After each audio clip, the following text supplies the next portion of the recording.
అధినేత పవన్ కళ్యాణ్ మీద పంచులు వేసేందుకు వైసీపీ మాజీ మంత్రి పేర్ని నాని ఎప్పుడూ సిద్ధంగా ఉంటారన్న సంగతి తెలిసిందే. ఆయన వైసీపీ అధికారంలో ఉన్నప్పుడు, దిగిపోయిన తర్వాత కూడా పవన్ ని గట్టిగానే టార్గెట్ చేస్తూ ఉన్నారు. తాజాగా మరోసారి మీడియా ముందుకు వచ్చిన పేర్ని నాని పవన్ ని పట్టుకొని ఆయనకు కనబడదు, వినబడదు అని పంచులు పేల్చారు. అన్నయ్య అంటే మాత్రం అని దీర్ఘం తీస్తూ తెలంగాణకు మాత్రం పరుగులు పెడతారు అని ముక్తాయించారు. ఇలా పవన్ ని తనదైన డైలాగులతో ఆడుకున్న పేర్ని నాని మీడియా మీట్ లో మరిన్ని సెటైర్లు కూడా వేశారు.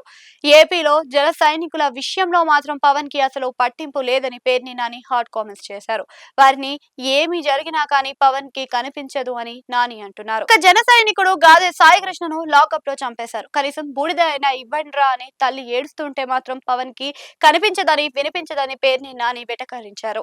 మా ఊళ్ళో ఇల్లు నేలమటం చేశారు అని అన్న కనపడదు, వారి ఏడుపులు వినపడదు అని ఆయన అన్నారు. తెలుగుదేశం వారు తమ ఆస్తులు లాక్కున్నారు అని గోడు పెట్టినా కానీ పవన్ కి ఏమి కనపడదు అని నాని విమర్శించారు.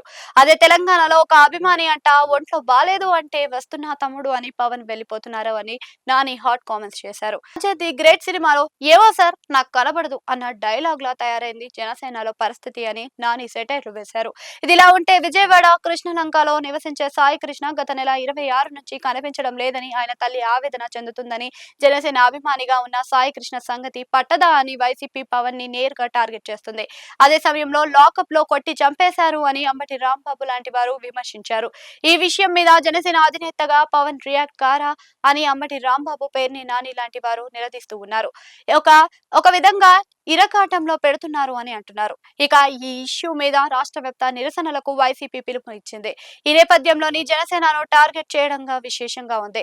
పవన్ కి ఏపీ కంటే తెలంగాణ ముఖ్యమా అని, అలాగే ఇక్కడ జనసేన కార్యకర్తల కంటే అక్కడ అభిమానులే ఎక్కువ అని వైసీపీ నేతలు చెబుతూ ఈ తరహా కామెంట్స్ చేస్తూ ఉన్నారు.